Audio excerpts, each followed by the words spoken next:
welcome the Honorable Jeff Merrifield, partner and nuclear energy team leader at Pillsbury, Winthrop, Shaw, Pittman, LLP.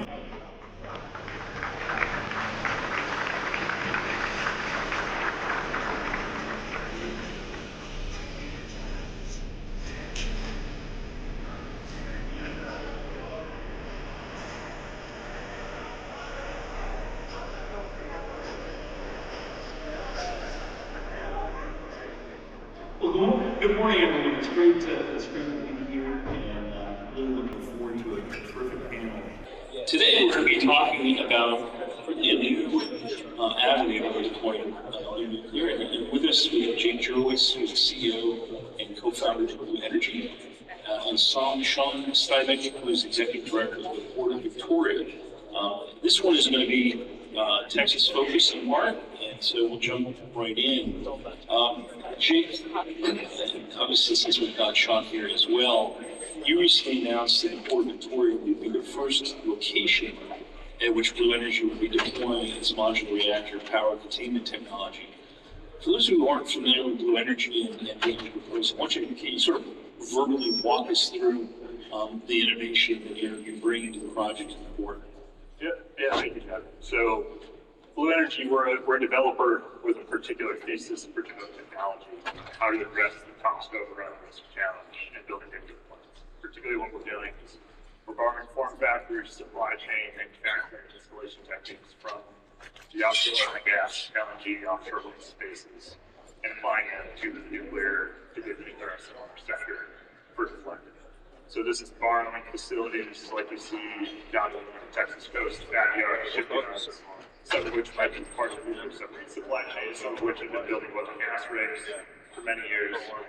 And we are architecting our plan so that we can leverage those form factors and leverage that workforce, that installed base, that automated welding, quality assurance, large heavy cranes, super large module transportation, are fully outfitted. So modules on the order of 1,000, 2,000 tons per oil and gas and rig tens of thousands of tons around the different sites. We're moving all that prefabrication, all the builds, to a centralized manufacturing facility out of the shipyard, and we're barging it to the operating site, two places like the Port of Victoria, where we're developing our first project.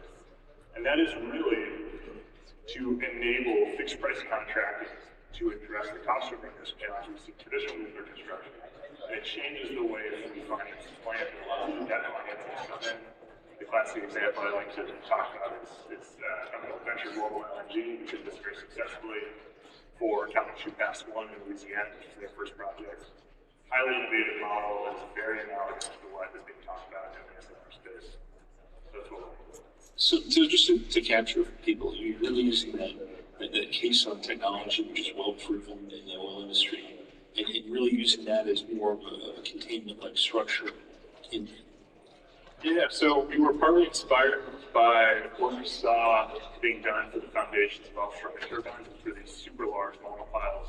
And to give you a sense of how big these are, for the offshore wind industry, they're now going to 13, 15 meters in diameter of these large steel tubes that are pile driven into the seabed. That usually you put a big wind turbine on top of. We were starting to have a realization that these are getting big enough, you could actually consider putting a small modular reactor containment and nuclear steam supply system inside of it. You get a lot more power, you get much higher capacity factor. In places like China, they're actually going 30 meters in diameter or larger, so there is kind of an arbitrarily large size that you can go to when you look at offshore techniques. And to put some numbers on this, the biggest crane at Vogel for construction was a 1,000-ton wind crane, the biggest wind crane that ever been saw. It took a lot of money and time to mobilize that crane. In offshore world, you can regularly do 10,000-ton cranes. Kiewit offshore search systems, 16,000-ton cranes at their site down in Texas. So we're taking advantage of that kind of infrastructure to go to this super large format. Well, that's exciting. Now, obviously, there's flexibility in your underlying design where you could use a variety of different small modular reactor technologies. But obviously, to get the first project underway and the work you're going to be doing at Victoria, you do have to really down select the direction you're going because you got to get that from the regulatory commission. Just talk a little bit about that process and where we are right now. Yeah, early on, we spent a lot of time. I'll give credit to my team. We pulled together a really strong team to work on this. Some of whom are here. So we got former regulators, former folks from the nuclear industry, nuclear construction, nuclear manufacturing background. We hunted around a lot of different sites, not just in the U.S. We also looked at sites in Europe, like the UK and Poland. We spoke with some of the regulators. We worked with you really early on. I think Pillsbury to help us think through the strategy. And we started to narrow in on existing. Thank you for the plug, by the way. I appreciate that.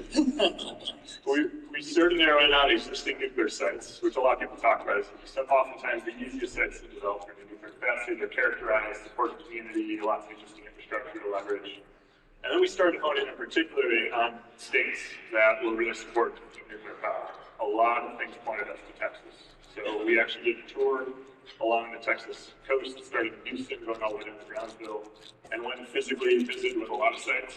When we met with Sean and Port Victoria, evaluating all the different pros and cons. No site's perfect, but we wanted to find a site that had the right infrastructure, the right will, the right community behind it, so that we could move very quickly, not just with the federal NRC process, but for all the local and state permitting that we would need to get a real project done.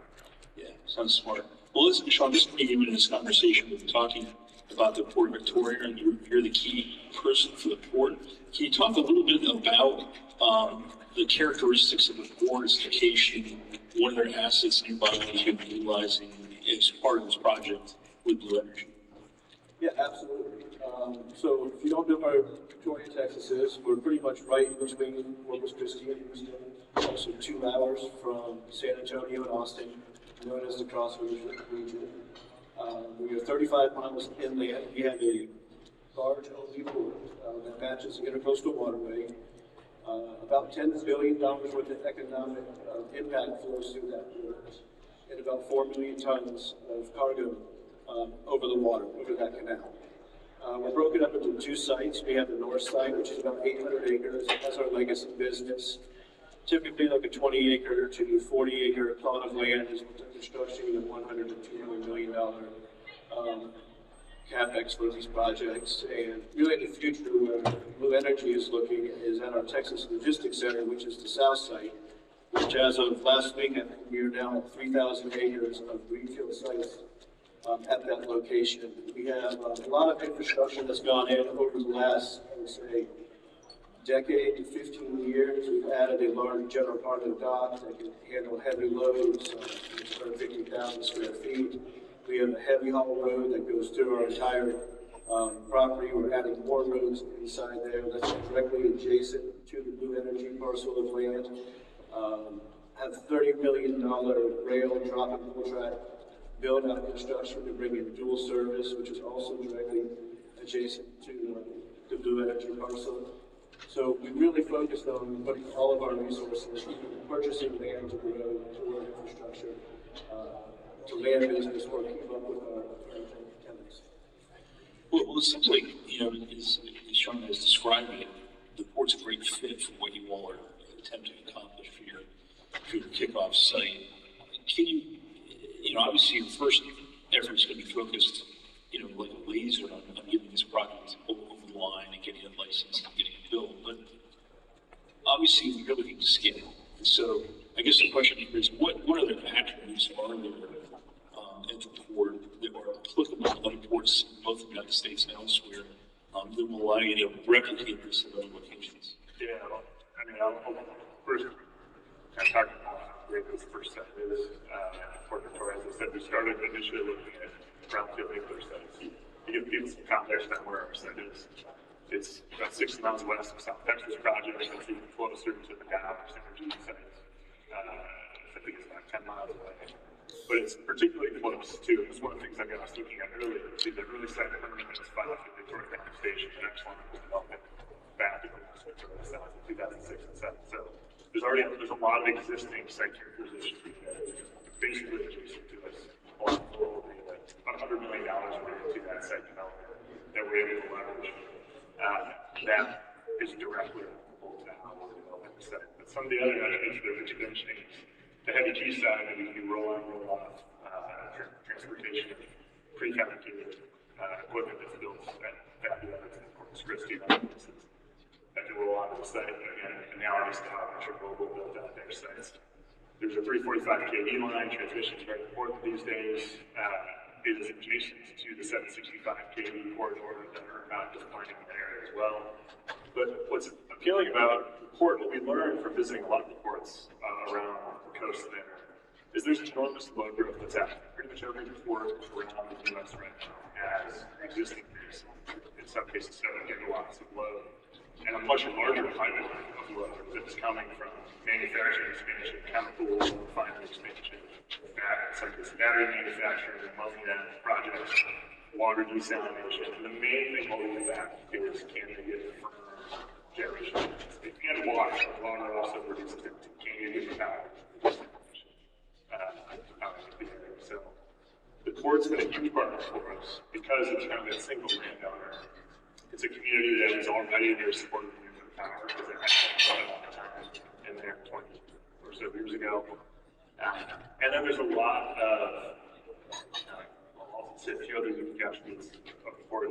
It's about 30 miles inland, which makes it already a state farmers, which is particularly important for some of the data center development partners that we're engaged with in the area for data center development. So I think what makes ports interesting is, there's so much talk about data centers right now. And yes, data centers are excellent. Each has markets, excellent off-taker to get the first nuclear deployed. But it's important to recognize that nuclear needs to serve broader industrial loads, and ports are an excellent example of the broader industrial loads that the U.S. needs to keep investing in. And our ports. Let me again, I want to go back to you on this, Sean. The discussion was that there could be a need for as much as 1.5 gigawatts of power for the needs surrounding the site. Can you give a little bit more flavor of what are some of these off-takers that you foresee located at your site that could take advantage of that increased power available? Yeah, our region has a tremendous need for power generation. There was a data center that was announced nearby, Optimus and Jurewicz. Right now we have 1,000 acres under option for each of various projects, and on the books, if they were all to happen, we're talking 3 to 5 gigawatts of power. Now, Blue Energy may not be the initial provider for those projects. Hopefully, they are in construction in 2026 and operational. But I certainly think having Blue Energy at the Port of Victoria is going to expedite phase 2 and phase 3 of a couple of these very, very large projects. I'll mention that the port also, because it's a single landowner, is already thinking about giving the right of way to any steam, power, water lines that you need. So those corridors are used for right of way. Oftentimes are a challenge when you have a heterogeneous landowner situation. In other areas, the port is able to help set up that infrastructure. So it enables more co-location opportunities, more co-gen opportunities for a lot of takers. So let me sort of try to dive into this a little bit more for the audience. So you have the potential for doing as much as 1.5 gigawatts of the site. Or what I'll say is that the first parcel we've got room for in excess of a gigawatt. We haven't announced yet. We have a plan for at least the initial 1.5 gigawatt build out. Okay. There's enough land that we've been talking with the board about, particularly as we go along the canal, to expand it 3 gigawatts. So our goal is to land expand. Yeah, I would definitely add the port will keep up with whatever the land requirements Blue Energy needs to keep them growing, because that's going to lead to more economic and industrial growth at our port and region. We need power, we need water. So pull that string a little bit more. So it would seem to be, given the nature of the way in which you're constructing the facilities, the sequencing is going to be pretty important, right? You mobilize a team to put in the first structures, prepare to get the nuclear steam supply components put inside.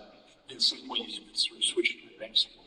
Yes. What's your? Can you talk a little bit about that deployment philosophy, and also, given the nature of the construction, which can move quite quickly, given the experience in the oil and gas industry, what's your current timeline or expectation about how quickly you can go from first sinking that case on to really trying to get to power? Yeah, so we have designed our plant specifically to move as much fabrication offsite as possible so that when it actually comes to doing the first on-site nuclear grade work, when the construction permit hits with the NRC, we're looking at something that could be as fast as 12 months or less for all the build, the installation that happens on site. I sometimes describe this as looking more like a wind turbine installation than a traditional nuclear construction project because so much of it's being prefabricated.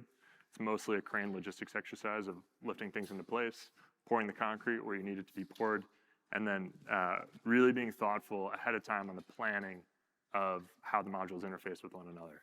We're doing a few other innovative things as well. So we currently have the only, I think, draft approval from the NRC on being able to build the balance of plant, the steam turbine, for a light water reactor before the construction permit hits for the NRC. And the reason we would do that is that we are designing our plant so that we could build the steam turbine first, energize it early with gas in a combined cycle plant. But it's kind of a combined cycle plant that's been designed in reverse. The steam side is set up for nuclear steam conditions. And then we are switching it over to nuclear steam. And that is partly to pull forward our commercial operation date for generating first power on the site. But it also reduces our cost of capital and changes the financing approach on the nuclear plant itself so that we're able to transition. We're able to build out the balance of plant, a lot of the site characterization, with much higher levels of debt financing on a much lower risk project than you would normally have with a traditional just straight nuclear build. Then we're able to get the first nuclear island, nuclear steam supply system installed, transition over the steam, and we've designed the plant architecture so that we can simultaneously build while we're operating adjacent to existing units. And that is what, this is sort of the vision of small modular reactors is, can we actually build a plant architecture that's truly modular? You should be able to have 300 or 600 megawatts operating on a site while you're dropping in additional several hundred megawatt generation points along the line. So if you look at our plant architecture, it's very linear. It's actually modeled, it looks a lot more like a natural gas plant or an LNG plant on how you kind of array everything out, create more spacing for construction logistics so you're not interfering with each other when you have something operating next to something that is being installed. So I was going to ask you about that. To use that gas analog. Yep. Back when I was in the power construction business, we would talk about gas generation where you'd have a 2-on-1 or a 3-on-1 pairing, 2 or 3 gas turbines or gas combustion units with a single turbine. Is that sort of how you're thinking in this way? That's right. So we've gone through a few different iterations on this, and there's a number of kind of layers of know-how to accomplish this with the NRC, and we've had really positive engagement with the NRC so far in this concept, but it would be a 2 or 3-on-1 gas turbine to steam turbine combined cycle plant. So we'd be setting up the gas turbines to generate steam using a heat recovery steam generator that is producing steam at more like nuclear steam conditions. So it's admittedly, it's a less efficient combined cycle plant than you could get if you were just purely designing a combined cycle plant. But we're going through a few different versions of this right now where I think you'd be surprised how cost efficient this can be, particularly because it means you're able to bring in lower cost debt financing much earlier into the process, particularly for the first nuclear unit that you're installing. Well, and also I'm sort of following this line, if you're signing power purchase agreements, it gives you a higher reliability of the power you can produce, right? Yes. Because you have the gas unit running when one of your nuclear units might be down. As has been said, I think by Matt on the previous panel, hyperscalers are willing to pay a much higher premium for speed, and they need a surety of power, right? Like we talk a lot about the dollar per kilowatt cost of building nuclear, and it is high. It's not as high as the dollar per kilowatt of putting GPUs into a data center right now. They're putting a lot of CapEx at risk. They need to know that they'll be able to energize. Part of that is partnering with the transmission provider in the area, and it's another reason the port's a great area because it gives us retail choice in some of the areas that we're in. So we're able to get transmission early. We're able to bring in gas as that bridge, a true bridge fuel solution that gets us to nuclear. I think we're the only ones right now who are thinking about this gas and nuclear hybridization quite as deeply. Maybe I've been around too long. Most of the things that we're doing right now in nuclear, someone has done previously at some point in some way. Yes. You're reminding me, and I hadn't thought about this before, but the last sort of combined effort like that was actually Indian Point Unit 1, which was a nuclear unit combined with a superheater that used, I think, it was an oil-fired one. But so it wouldn't be the first time, I think, the NRC has seen some kind of a hybrid of this form. You're right, and we've done nuclear to fossil conversions, the plant in Ohio, and you're right. There's been some interesting work in the past on superheating nuclear steam to get you that higher efficiency, sort of a topping cycle on top of the nuclear steam. I don't think anyone's done a fossil to nuclear conversion before, so we're interested in being the first demonstration of that. It's like I said, it's an exciting time. Well, you talked a little bit about the issue of financing, and obviously I'd be interested in both of your insights on this. That's obviously a key enabler to the project. You talked a little bit about how this capability to do both gas and nuclear is part of that enabler. Can you sort of talk a little bit more about where you are in financing issues and what the stack is going to be for how you're going to finance these efforts? Yep. So we raised about $50 million last year from a number of venture investors and a big pension fund who came in early as well. We've been engaged with a number of different investors, larger venture, because I think you need to have that risk equity at this stage. Nuclear is still in this, we're at this weird kind of cusp of getting over that risk hump to de-risk a lot of things so you can tap the infrastructure funds, the Stone Peaks and Blackstones and Apollos of the world, who are very interested in the nuclear sector, but they need something that meets the risk profile of what they can invest in with their LPs. So we've been building relationships with a lot of those infrastructure funds. There's a lot of interest in this model. They're particularly interested in the gas to nuclear conversion because it gives them an opportunity to deploy capital earlier with that optionality of converting it to nuclear. And then you have something that's de-risked where they can then put higher and higher amounts of leverage on that over time. I think obviously the Loan Program Office is an important partner for any nuclear project, but what we've been designing this for is we're designing it as much for the financial community as we are the off-takers, so that we can tap as many sources. Say that one more time. We are designing it as much for the financial community as we are the off-takers, so that we are designing. That was the point I want to make sure people heard, because I don't mean to catch it in the middle of your thought, but it is an important element.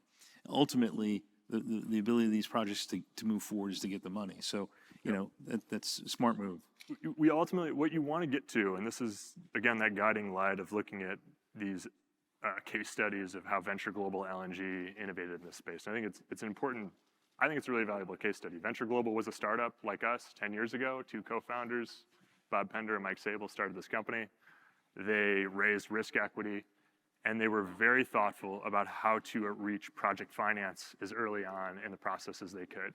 They were able to get on the order of 75% debt financing on what was a first-of-a-kind project because they highly modularized it, and importantly, they designed those modules to be under fixed-price contracting with fab yards and OEMs, and they got the performance guarantees and the fixed-price contracts from companies who had the balance sheets to stand behind it that enabled them to bring 75% debt to the project, and then they were able to tap project equity from the infrastructure funds. Now they're going to even higher amounts of leverage. So we need to get nuclear to a place where we're not relying on taxpayers to backstop it. We're not relying on ratepayers to backstop it, but we can tap commercial sources of debt financing at 80, eventually 90% leverage. Great. Sean, I want to come back to you for the next question and for you to have the first crack at it. Obviously any major infrastructure project like this needs a trained workforce to get the work done, to get it, from concept to actual completion. Pipe fitters, welders, electricians, all that, as well as obviously technical people.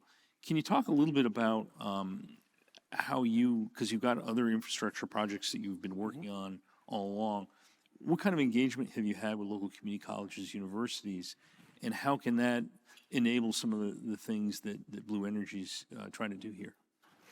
Yeah, so the city of Victoria, the whole region has kind of already embraced Blue Energy. On Tuesday, the community college had reached out to me, and they are looking to start a pilot program for nuclear technicians. With all the other industry that we have there, we have welding schools there through an emerging technology center. We're very fortunate that we now have Texas A&M Victoria, which I think is a huge deal for Blue Energy and these type of projects.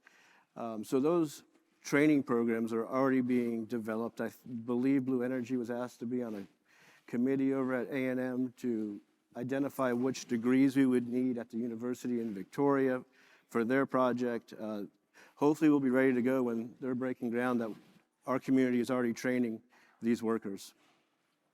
Well, I think that's a great point. You know, I'm reminded I did work for the Shaw Group, which was involved in the original construction of the AP 1000, and they had a facility in Lake Charles, Louisiana, which had its own port and really did try to integrate in oil and gas. And I think one of the things that I would certainly urge people to think about, I think the oil and gas industry has incredible assets that will enable a lot of this stuff to move forward. One area that we just need to make sure, you can have great welders, but if they're going to be doing nuclear steam system supply work, they got to understand quality assurance is different, and it's a lot more paperwork. For better or for worse, you know, teaching them to really understand those different nuclear requirements is going to be important. So that's obviously a conversation, you know, folks are going to be having in Victoria as well. Let me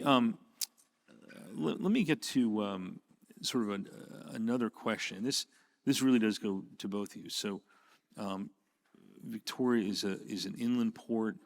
It is one that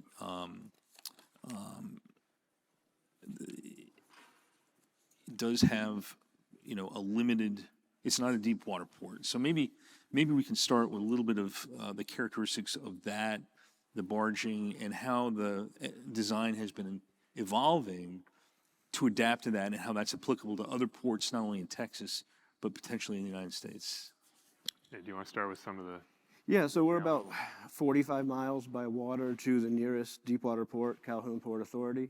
So I think there's a big savings there to come in there and bring them up the canal relatively easy. There's a lot of options to float these potential monopiles and put them on barge. What else you had? Yeah, Alex, so as Sean mentions, it's a 12-foot deep barge canal that connects with the Intercoastal Waterway network. There's 2 bridges that we have to fit underneath. So there are some constraints on how big of the prefab modules we can bring in.